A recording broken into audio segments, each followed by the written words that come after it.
Well, welcome, Joyce. Thank you for taking this invitation. I'd like to hear more about your approach, your unique approach to reducing or eliminating sources of sugar. But first of all, how did you go down this path in the first place? Yeah, great question. Can I start at the beginning, Please maybe?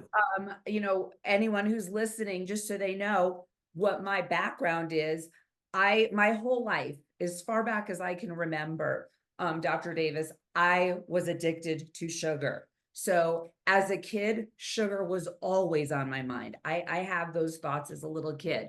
All my childhood and adult memories, they revolve around sugar. When I think of my trips to Disneyland, I don't think of Space Mountain like most kids might. My first thought that I remember is like the chocolate fudge and the root beer candy sticks that I would buy on Main Street in the candy shop. My family cruise in seventh grade. That was me frequenting the gift shop maybe 3, 4 times for Three Musketeer bars. These are my fun, exciting memories. Or, oh, those dessert bars, that they've got the buffets every hour on the hour repeatedly. All my holidays, every time I think about a holiday, Valentine's Day, Hanukkah, Christmas, Halloween, they're all revolve around sugar, and the candy and the desserts that I would eat. And then in my late teens, as I would get through breakups, have a stressful moment at school or being a teenager, hormones setting in, I would deal with it with massive sugar binges. I would go to the store. I could easily buy like a pint of Ben and Jerry's ice cream, a pound of M&M bags, bag of cookies, eat it all in one night in a serving. It was nothing for me. I could just never have enough sugar. And I used to say, up until I kicked sugar, that sugar was my best friend. And I hear this all the time from women in my program, and I believed that it comforted me. And the thought of giving it up, like, what? You want me to like get rid of this? It scared the hell out of me. Most of my life, I was physically and mentally unhealthy.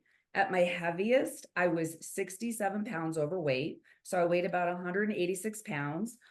For me, I'm small framed, I'm 5'3", so that's a lot of weight on a little person. I struggled for years with my weight, with high blood pressure, fatty liver I was diagnosed with, a high A1C, all the markers, stomach issues, which relates so much to the gut microbiome, chronic, stomach issues, chronic yeast and sinus infections. I was constantly going to the doctor in my 20s for that. 2, 3 a year bouts of that. And really lots of depression and anxiety. My moods were constantly a roller coaster. So I was very, very manic. And it was really all due to the poor food choices that I made daily. And the main culprit for me was sugar, and I used to eat, healthier during the day. And I would restrict my calories. That was kind of healthier for me. But then I would binge at night because, I went ahead by the end of the day, I had used up all of my willpower, and I was just looking for a way to soothe myself for whatever uncomfortable feeling that I was feeling or stress I was having in that moment. And I used sugar to avoid the numb and to numb my pain and just avoid that discomfort that I would have. As I said, I could easily, into my adulthood, into my 40s, eat, 1 to 2 pints of Ben and Jerry's ice cream. I loved the Nestle Toll House cookie dough. Oh, I would buy like a roll of that and eat that in one evening and one serving. And I used to hide my addiction. I was very ashamed by it. I would tell my husband, oh, I got to go out to the store. I forgot something at nighttime, something for our son's lunch, and it was just an excuse to go to the store because I was jonesing something sweet and there was nothing in the house. And I would buy like a bag of cookies and I would sit in the parking lot, at nighttime in the dark. And this is common. This isn't one episode. This was routine for me. Stuff my face there in the darkness, solitude in my car, go back out, throw the wrappers, out in front of the store so there would be no evidence that I'd eaten that, and drive home. I was on 4 different medications at one time, and I wasn't even 40 years old yet. Now I'm 54. I was on tried 5 different antidepressants. None of them worked. And I was actually told by doctors, a nephrologist actually said this to me, you're just going to have to face the facts. You are going to have to be on a lot more medications as you continue to get older. That's just what happens as we age. But I'll tell you what, the worst part for me, Dr. Davis, was actually the part allowing sugar to control my life was the constant daily berating of myself that went on with the sugar and the eating this. That inner voice inside you that tells you, oh, you're not good enough. You're not smart enough. You're not talented enough, Joyce. You have no willpower. And I would say cruel things to myself, like, you fat loser. I'd look in the mirror and I'd say that to myself. And I talk this way to myself internally daily. This was a constant thing. That mental abuse that inflicted on myself, that was by far the worst. And what I consider the most detrimental, and actually what stops so many women that I work with being able to make positive changes in their lives for anyone that's trapped in something. So being trapped in that vicious cycle is tough. But instead of giving up, I went and I dived deep. And after 17 years of doing my own research, just like you advocate in your book, Undoctored, I started diving into those stacks and reading books by leading experts like yourself in the field of functional medicine and sugar and neuroscience, brain chemistry, the gut, so important. And I gathered all the best tips and advice from these experts in the field on addiction, on health. And I really uncovered what I feel is the dark, dirty world of sugar. And most importantly, I discovered the secret to kicking sugar that I really don't think anybody talks about, which has allowed me to break free from my sugar addiction once and for all. So I went from a lifelong sugar addict to never craving the sweet stuff again. And then I started to share my journey, and just telling, because at first I was kind of quiet about it. And then I would be at a party and just the birthday cake would be passing around, or you'd be standing at the dessert table and other people would be partaking it and they'd be noticing that I wasn't eating it. And they'd be like, what's going on? Why aren't you eating something? And I would share my story that I just shared with you. And they were like, oh my gosh, that's me. And I discovered I wasn't alone. And, my whole life, I thought that I was broken, that there was just me. I had no willpower. There was something wrong with me. I had no self-control.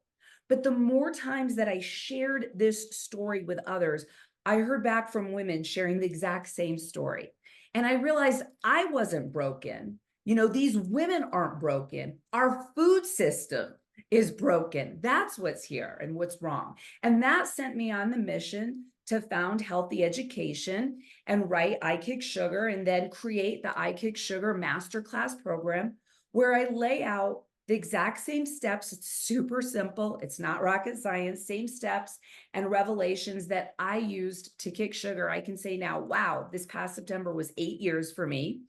And soon just word got out. It was crazy. The internet, and now we've got over 18,000 women from around the world, who have joined and are reclaiming their health and happiness. So to anyone listening, to this podcast right now, I just want them to get that it is possible, no matter where they are, to kick sugar. Absolutely. Yeah.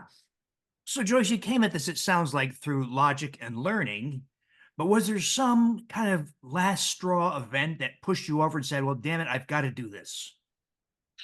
I don't, and I see this with my women, we sure can tolerate a lot of suffering, or should I say put up with, because our bodies don't tolerate it. The abuse is there and we feel the pain. We just become almost numb to the uncomfortableness of these symptoms that are screaming and these bells and whistles that are going off. My big aha moment that I had after years and years of trying to, okay, I'm going to quit sugar. And I would, be off of it for a couple of days and then, be right back on it, on, off, never lasting more than probably a week. What finally did it, my aha moment 8 years ago, was I'm a big journaler, and I was journaling and I was talking to myself, Joyce, you know, just kick sugar. What are you doing? You can do this. You're strong enough. And I'd be like, No, I'm not strong enough. I've tried so many times. I don't know how to. I love it so much. And the big aha for me was when I realized, and I told myself, you are strong enough. I want you to look at your past behaviors and things you've accomplished in the past. And for me, that was that I was plant-based. I went vegetarian when I was 22 years old. And I did that at the time for ethical reasons.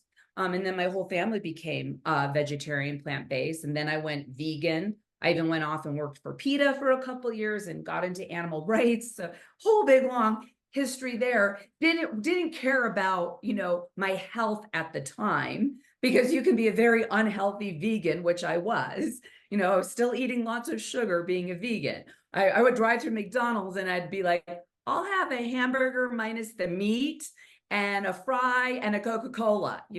That's how a lot of us ate. And hey, we weren't hurting and harming any animals, just ourselves, right? So it was a process, this journey for me. But what I learned was that the reason why it was so easy for me, the day that I declared that I don't eat animals, that I am vegetarian, it was a simple thing. I made a decision in that moment. I had enough information. I had gained enough, material to know that this was fit my philosophy, my belief system, my being, who I wanted to stand for and be. And when you put that behind a decision, wow, it makes any decision simple. You cut off all other choices. And I did. I've never looked at a piece of meat or been tempted by anything like that. It means nothing to me. The same way cigarettes, and I pose this to women all the time. Do you smoke? A lot of them don't. Oh, they're grossed out by it. Why? To others, it's truly an addiction to them, but to you, it's not. So I show people that in all different areas of their life, they have the power and they hold that. When you connect your identity and a belief system behind something, you can go so much further. And so I saw this with myself and I realized I just need to arm myself now with the power to see why I don't want to eat sugar anymore. What's really so bad about this? To dive deeper into it and to learn the psychology and the science behind it so that I could break free from it once and for all and make that decision. So when women get to the end of my course, they're at the point where which I actually share, because I tell everyone in the program, I don't want them to stop eating sugar. That's the worst thing you can do. I mean, they're like, what are you talking about? You want me to keep eating sugar? I just signed up for this I Kick Sugar course and you're telling me to keep eating sugar. Yes, keep eating sugar. Absolutely. Because you've already tried doing it with willpower. You've tried with restriction and that doesn't work. When we deprive ourselves of something, what do we want? We want it more. You tell a little kid, don't touch the stove. What do? They touch the hot stove. You tell your daughter, don't date that guy. She goes behind your back and dates that guy. Don't get into the alcohol cabinet. We want what we can't have. So we should know, when we learn this, it's such simple principles that doesn't work. So what I have women learn through the course, and what I learned myself, part of the steps to kicking sugar, was that it's a process and you have to build a foundation first. And so that, requires you to understand and learn everything about sugar, your body and brain and how it affects your body, the science behind that, because there is real science for sure behind all of that, as you talk about in all of your books. This isn't make believe. Any addiction, there's two sides of addiction. There's a physical side and then there's a mental side. The problem is that most diets, fail because all we do is talk about the physical side. And that's actually quite easy to overcome, particularly when you start incorporating real whole food. You don't just restrict calories because that doesn't work. What matters is what those calories are made up of. And when you fill that plate up with real whole food, the right foods to feed your gut microbiome, all those bugs to tell your brain to stop, talking to you, craving and wanting all of that, then you can quiet the noise down. And then when you work on the mental side, which is not talked about, which is understanding the conditioning that, our society, that our upbringing, that our family, that big food and big, beverage does specifically to manipulate this food and our minds and connect these emotional attachments to food. When you learn all of that and understand that, then you're building this foundation. So when you get to the end of the program, it's not that you can't have sugar. It's not that you shouldn't have sugar. It's not because I told you follow this protocol and don't eat sugar again. It's that you don't want it. You've learned so much about it that you're disgusted by it. I mean, women going through it are like, I don't want to eat it anymore. But Joyce keeps, making me go through the program until she gets to the end. So it's kind of like you're building a case, like you're in court and you're building a case against sugar so that you never want it and desire it again. And when you can stand in that place, of saying, it's not that I can, it's not that I shouldn't, I don't eat sugar. When you make that declaration, that is a much more powerful place to stand by. To where when you are at a party and someone says, like, oh, do you want a piece of cake? No, I don't eat sugar. It's a belief for you. So much more powerful. Have you had to deal with withdrawal phenomena in your audience? Yes, absolutely. And that's part of the physical side. And that's a part that women get scared about when they think about that. But I remind them, you are powerful and you've done this before. It's like willpower can get you so far. And those withdrawals, as you know, like headaches or body aches, lethargic, feeling maybe a little nauseous, you might even have a little bit more cravings. All of that is typical with a withdrawal. Not everybody has it. Some do. Usually typically lasts maybe 2 to 3 days. Maybe it will go 2 weeks. You can be very, very tired. I encourage everybody to eat lots of real whole food during that time. This is not to worry about weight loss, just like you discussed with, your program and with ladies and gentlemen, men, that, that'll come off. Like, not to focus on that right now. It's about when you switch your food and your habits, the weight will come off. So if you have to eat lots of healthy fats, eat lots of healthy fats to keep you satiated. But I remind ladies that, the physical side of that addiction it is actually easy to overcome. And so many have, oh, I want to get in that bikini for the summertime. And they starve themselves for 2 weeks and they're going through, withdrawals. They're shaky and irritable and bitchy at work and they get past it. Or, oh, they want to wear a new dress for a wedding. Or Lent, if they have like a belief system around religion and they get through that hard time because of that belief. So we all have conquered that. And so again, it's about reframing like this journey, like why you're kicking sugar, so that you don't see it as that negative, but as something positive. Look at that as something positive, that your body is detoxing off of the sugar and you want to go through that. Welcome it. That's again, a much more positive place when you reframe that, for sure. So it sounds like you've had your share of your own personal mental and emotional health struggles. Tell us what's become of that.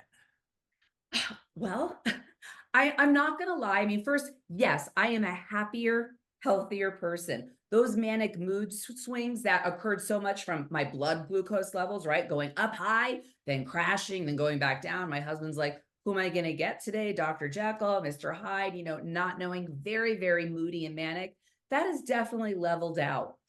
It's been 8 years now. I will say though, that what I teach in my course with these ladies, that it is, first of all, progress, not perfection. And this is a lifelong journey to be healthy. I haven't figured it all out. Just like, you discussed in, after Wheat Belly, it's like, oh, people were having great success. Tell me if I'm mistaken or not. They were doing the protocol. They're having the success of cutting out the grains. But then, there's still, not everything was a 100%. There's still other issues. And then you dive deeper and wow, discovered other stuff. It's like that there's other components. And that's what I'm definitely figuring out as well. I mean, when I started this journey, I wasn't fully aware. I mean, I knew enough, but as you can probably guess yourself, in 8 years, how much has been really discovered on the gut microbiome. That wasn't talked about even as much 8 years ago when I discovered this and kicked sugar and then wrote the course 5 years ago. I mean, every day now, exponentially, the science is coming out and the research, and people are starting to understand it better. And so with that new knowledge and expanse, I'm learning as well, that, what I tell women, because I've had women on my course who have kicked sugar, they've been sugar free, and they're still having issues with their gut. It's like the bloating. I'm not going to lie. I'm still having it, not to the degree that I did when I was on sugar, but I have learned, okay, it's not just sugar. There are other things that are components that play a key role in that, like the gluten, like wheat. And I, for the most part, also have been pretty gluten-free. I still don't know if I'm celiac. Years ago, prior to kicking sugar, when I was trying to figure out what was going on with me and I didn't want to accept that it was sugar, I went to a gastroenterologist, got tested. I found out I had 2 celiac genes and I had a high IgA. And the doctor says, you don't have celiac. I'm like, really? So he's like, and you're already gluten-free. So just stick with what, if that's working for you, stick with that. And so I stayed gluten-free for 2 years. I went to go see then shortly after another gastroenterologist because I was also, you find what you're looking for, right? I really almost wanted this diagnosis so bad to be celiac so I could say that would solve everything. That's the reason why I don't need to be on gluten anymore. And I can keep eating sugar and just go on my merry way. And I went to her, she looked at everything, did some more tests. She's like, no, you're definitely celiac, you're on the right path. But what do I believe? So I stayed very strict, gluten-free for 2 years. Who do you believe? I teach my women, you believe your body. Listen to your body. It's wise all. It just like you say in Undoctored, you are your own best doctor. You know your best.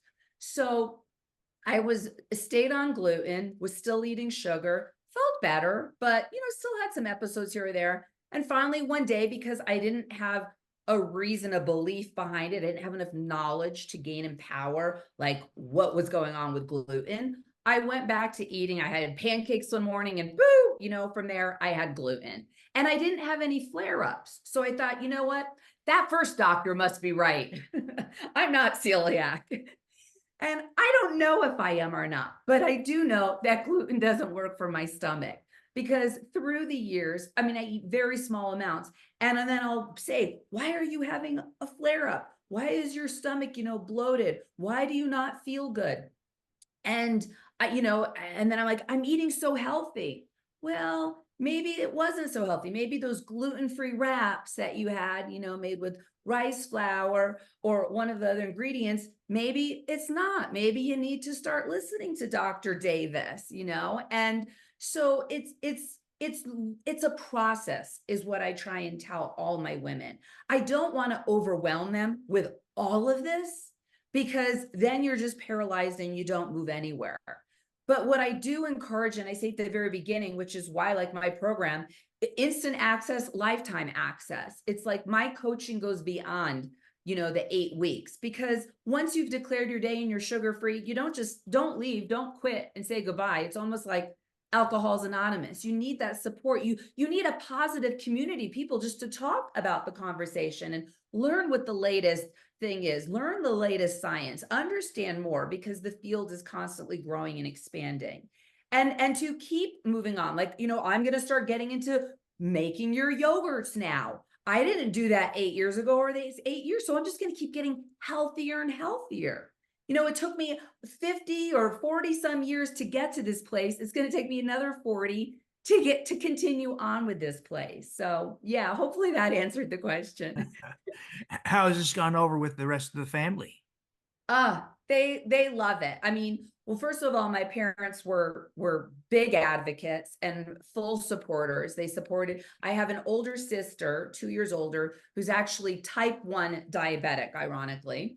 And she was diagnosed in her early 20s, like 21 years old. And then my uncle on my mom's side was also type 1 diabetic. So diabetes runs in our family. And so I need to be aware of that too, that I do believe that I'm very gluten sensitive, that I am, carb sensitive. It doesn't have to be a candy wrapper. It could just be, a tortilla that's going to throw me off and raise my glucose levels for sure. Again, I want women to start at a starting point. So it's not like you wipe everything out right away. What I do work on in the program is we're focusing on, there's a hard line with I want to teach them to stay away from ultra processed sugars, like high fructose corn syrup or artificial sweeteners like sucralose that are in, diet sodas and diet candies, aspartame. I mean, that we know without doubt affects our gut microbiome and it is unhealthy. And that's what's being pumped into 80% of supermarket shelf products these days. All this ultra processed foods. Stay away when you can't read the label and you can't read the ingredient. I mean, you shouldn't be putting it in your body. Make it simple. They're like, I don't know what to eat. It's so confusing. 6 ingredients or less. And if you can pronounce it, great. If you can't, that's a clear indicator. Or even better, no label. Shop the perimeter. Anything that has a label is a warning sign right there. It's like, eat real whole food. I don't prescribe a particular diet because, as I shared, I'm plant-based, but I have tons of carnivores and people who eat meat. And I explain, we'll pick out the healthier meats, look for grass-fed, look for, farm raised. It's like, don't buy, something that's been on the feedlot that's pumped with antibiotics and growth hormones. It's like, go spend a little bit more money and have something healthier. And I do that because, it's real whole food. So, and everybody is different. And I want everyone to get that it's about cutting out those ultra processed sugars. And just from women, stop. So many women think that soda was okay. I mean, it's a big aha moment. Like, you don't have to do a lot to get a lot of results and big results. And it's those baby steps. Because if I had started right now, like if you had introduced me on day one, make the yogurt, take this test, do this, do that, cut out the gluten, I'd be like, my life's falling apart. And so it's a slow and gradual process that even I'm on. My husband's super on board. My son, I mean, both of them are clear examples how I believe, just from reading and understanding about the gut microbiome, that they have good bugs. I mean, they've got some really good bugs. I was not so blessed, or I destroyed my bugs, perhaps. I also was on a lot more antibiotics than my husband or my son ever were. Growing up, I was on so many. And so clearly that's an indicator. They didn't have the cravings that I have, and I talked about this in my course, like that I loved Halloween. And I was always like, oh my gosh, when I was a kid, it was a pillowcase that I would fill up.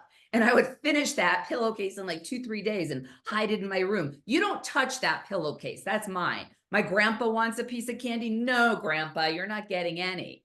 Then when I had my son, he's 18 now. When he was little, we take him trick-or-treating. I mean, the kid's still in his cart. He can't even eat candy. He's less than a year old. And I'm pushing around. Who do you think's eating the candy? Me, And then he's finally 5 years old and he doesn't even want to go trick-or-treating. And he's like, I don't really like trick-or-treating. It's like, it's a dumb holiday, and he's never been into Halloween. He didn't want to dress up. He didn't want to go. When I did make him go prior to that, it's like, we'd go to the store. I'm like, to pick out, what he's going to put the candy in. And he'd pick a little dinky plastic pumpkin. I'd be like, that's how much candy can we get in that? It's like, so I teach too that there is sugar sensitivity. I firmly do believe that. Kathleen DeMoss from Potatoes Not Prozac, she really introduced me to that concept and seeing that. And I think that there's a spectrum. I don't use that as an excuse though, or to play this victim role, because we can, if so much of that revolves around our gut microbiome, right? That spectrum. So we could turn that around and change that without doubt. So yeah, they look at me and they don't get it in the sense like they're not addicted to sugar and think about it the way I did, but we all live a pretty clean, healthy life now, which is fantastic. And I'm so happy for that for my son and my husband. So what do you find is the entry point, the starting point for a lot of your followers? Is it because they're struggling with weight? Is it because they're struggling with emotional problems? Is it because they are diabetic? What brings people to you? Yeah, it's all three of those. So the majority are diabetic, pre-diabetic. I mean, I have women that, come in that have A1Cs that are in the nines, 9s to 7s. Doing my program, they drop down to the 6s and to the 5s, the low 5s. They're resting, their glucose, morning glucose is above 200 in the 250s. They drop it down to 100 to in the 90s, doing the program. But what really gets, like, if you look at, I get all my ladies through advertising on Facebook, and it's really focused on what grabs people in to even be interested in learning more about this is the emotional side, is just sharing and connecting, like what I just shared, right now with our listeners about my story of how I struggled emotionally and how I would hide the food and how I would eat it. They think they're alone in that area. They think they're weak in that area, and they're not weak. They've just got some really strong bugs, and they've got a lot of chemicals and food going in them right now that is making them addicted and craving and having these thoughts. And so when I can show them that and share my story with them, that brings them in, into the community. And then I'm sharing, more about, and we get to the weight, right? In the sense that the weight is the last thing, I think it's the same with you, to worry about and focus on, because every other diet, that's what they focused on, and that doesn't work. You've got to stop the blaming and shaming. Now, it's very crucial that they understand where their weight is and all of their markers. That's part of one of the first things in module 1 that I have women do, is because the only way change can occur is through awareness. So a lot of times they may be 250, 300 pounds coming into my program, and they're not even really fully aware that they are overweight. They're not aware of even their physical symptoms, that, hey, their watch is making a mark on their wrist, that they can't get their wedding ring off, oh, there we go. that their ankles, are all swollen and their socks are indenting in. These little things that I point out in the course. And so I have them get just a basic like BMI scale. I want them to get on that. I want them to know what their body percent fat is. Don't care really too much about the BMI. I think that's inaccurate. I could have a bit higher BMI because I've got a lot of muscle on my body. But that I want them to learn about visceral fat, so important. So to measure that. And even though scales might not be 100% accurate, like a DEXA scan, it's a marker, right? And if they just keep using that consistently, they'll see the change, whether it's the most complete accurate change. And it's not to blame and shame them. Oh my gosh, this is what you are. I want them to take starting photos. I want them to really look at themselves so that they can really see who they are, what their body, what they've done to their body. And again, it's not to put fault on them, but to have a wake-up call, get their head out of the sand. And then from there, we can move forward. We can go forward with that. And one of the reasons why I don't want them to kick sugar when they're starting, because one of the tasks I have also is I want them to download an app like, for instance, MyFitnessPal. And I want them to track what they eat on average, on a daily average of their food, everything. And I want them to have a food scale so they can really see, what a bag of potato chips, it's like one serving of potato chips is what, like 12 chips? It's nothing, right? 28 grams. I mean, I know this off the top of my head. But you need to, that's empowering. It's not to become obsessive about it. It's to have knowledge, and from knowledge, when you have that power, then you can make sound decisions and the best decisions for yourself. And so I have them track that. What's interesting is when I started the course myself, and I had written the course 3 years after I'd kicked sugar. So I'd already kicked sugar. I'd been sugar-free for 3 years. And after talking to people, that's when I said, you know what, I'm gonna write this. So I had to go back and remember, how much sugar was I eating? And I tracked it. And I was consuming on average about 180 grams of sugar a day, added sugar. I thought that was a lot. I mean, particularly because when you read like what the average American consumes, they say it's not even that much. I'm like, they're delusional, who's ever coming up with these numbers. Because my ladies, I coach them and see them face to face every month. And I talk to them and they all share. When they do this task, they are consuming on average, you might believe this, but anywhere between 400 to 500 grams of added sugar a day. Because I wasn't eating McDonald's then, I was just eating, I was just having a roll of cookie dough and 2 tubs of ice cream and some M&Ms. But they're eating that, and then they're also eating the French fries, and they're having the Coke. I wasn't drinking soda. They're drinking a lot of soda. I mean, one soda, you got 46 grams of sugar in that right there. And they could have 2, 3, 4 a day. Or they'll have a Big Mac and they don't realize the bun. Hey, that's probably like 8, 10 grams of sugar right there. The ketchup, there's another 4 grams. I mean, it adds up. And that's where they have that, oh my gosh, aha moment. And as much as it's like, wow, it's also very exciting and liberating because, I mean, if they just cut that out, just the that added sugar a day, imagine what it will do to their life.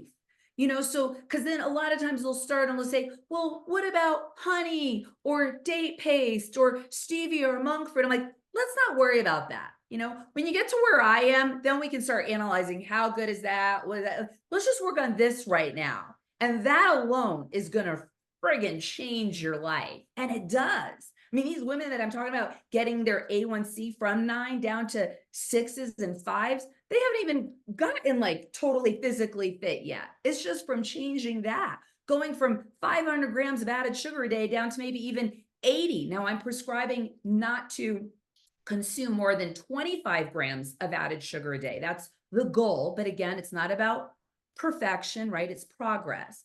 25 grams of added sugar a day. And I like to say that added sugar should be coming from something like maybe the honey. If you bake, I make this delicious banana bread. The entire banana bread has 1 tablespoon of honey in it, and then either some dark chocolate chips or chalk zero chips that's sweetened with monk fruit, so like add that up just so you have an idea. But don't worry about the fruit.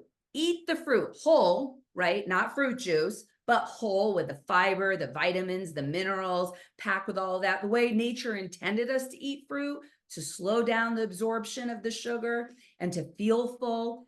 Then if you eat that, if you eat the real whole foods, you won't be craving that ultra processed food and you'll be able to kick it so much easier for sure. Well, you've gotten to a point of fairly sophisticated level of understanding and enlightenment. What happens when you talk to my colleagues, the doctors? They've actually been really supportive, the community. I think they really get it. I mean, of course, there's going to be some with egos.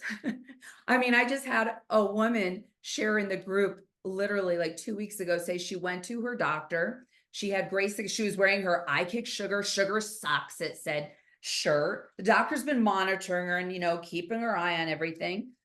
And she was on metformin. She's off of metformin now. And the doctor says, so did you really? She's like, did I really what? Did you really kick sugar? Does sugar really suck? She's like, yeah, I really did. It's been 8 months now. She's lost over 60 pounds. Her A1C's down, her blood glucose level, off metformin. And he walks around, she tells us in the group, he walked around his desk and he pulls out a little mini Snickers bar and says, you sure? I mean, it's horrid. It's just horrible that, I mean, that's, you get, and I get that look sometimes, at certain doctors' offices, like, really? You did it? But you see in the medical industry, I mean, I'm healthier than, most nurses and doctors' offices that I go into if I have to get something done or get some labs done. But yes, I think in the community that we're amongst, doctors like yourself who are the cutting edge and who are looking beyond, Western medicine or prescribing Ozempic, that they're definitely welcoming and open to these conversations and can see and saying to me, more power to you. If you can get your message out there and help people, it doesn't matter how. And I don't claim to be a doctor. I'm not a doctor. I'm not, I have no degree in any of that. Yes, I went to my love for the body, human body and anatomy started in massage school some 5 years ago, 24 years ago. I friended a doctor in the clinic who was a naturopathic doctor who taught at the school there, big naturopathic school in Phoenix, Tempe. And he welcomed me in under his wing to like the cadaver labs and a bunch of his extra higher advanced physiology, biology classes. And I just like, oh my God, seeing inside the human body was like, wow, just amazing to me. And I just can't get enough of this stuff. And I tell women though, like, this is, I have no credentials. Don't believe me, do what you tell them, do the research yourself. I hope that I stirred enough questions for you. And if I don't have an answer, look it up, and even when I give you an answer, question my answer, look it up. I'm not the one. You should do your own, because that is going to just keep reinforcing even more. You will learn more, you will read more, you will write more, you will understand more, and that will ingrain and build that foundation. So I was raised to question authority, and that's what I try and teach my ladies. When I go into doctor's appointments, like for family members, and I'm always there to sit and I ask the questions. Usually if the doctor doesn't know me, they're like, "Are you in the medical profession? Are you a doctor?" It's like, no, but yeah, like I surprise them. I know my stuff.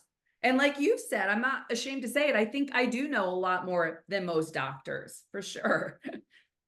It's sad, Joyce, but to this day, many, perhaps most of my colleagues and the American Diabetes Association Oh, continue to say that once you have type 2 diabetes, you can never become a non-diabetic. Yet you're seeing this every day, aren't you? yes. Yes, I am seeing this every day.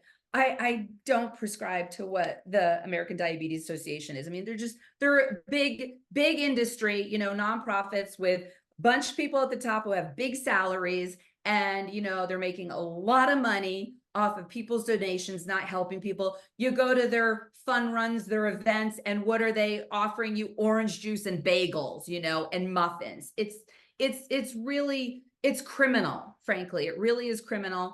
And people put their trust in that. They believe that. One of the little mini videos that I have my ladies watch is an expose in module 6, and it's with Michael Moss. I know Michael Moss, and uncovering the journalists with the expose on big food. And they're angry. That's one of the things I want them to do. I want them to get angry at what the food industry, what our government, what the FDA, our medical profession is, and I don't want to say doing to us, because no one can do anything to you. We have allowed it because they put their trust and faith in what's supposed to be protecting us, and unfortunately it doesn't. You have to be your own advocate, and you are your own best advocate. And so my job is to empower women, and one of the ways of empowering women, again, is to get them to challenge themselves, challenge authority, starting with me, and think outside the box, for sure. Well, Joyce, thank you for sharing your story, including some personal detail. I really do appreciate it. So if someone wants more of your world, what's the best starting place? Yeah, hopefully you'll put this link. I offer a free sugar sleuth toolkit.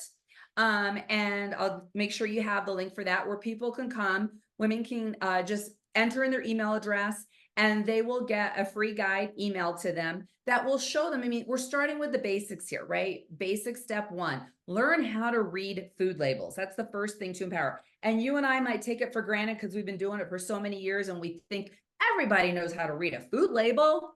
And they don't. And there's nothing to be ashamed about that. So it's to learn that, to learn where the hidden ingredients are. 67 different names of sugar. There's even more now. I just learned from, reading Wheat Belly. I mean, all the different names of gluten and all the wheat products. We have to empower ourselves with that. And so that's a great starting point for them. I also offer a free 2-hour workshop where I teach the 3 secrets to kick sugar. They can either take that, it comes with a workbook, and do it on their own. Or if they want that extra support and accountability, they can join the community and be a part of it. And then meet me face to face, monthly on the live monthly coaching calls, which are so powerful. Community is key.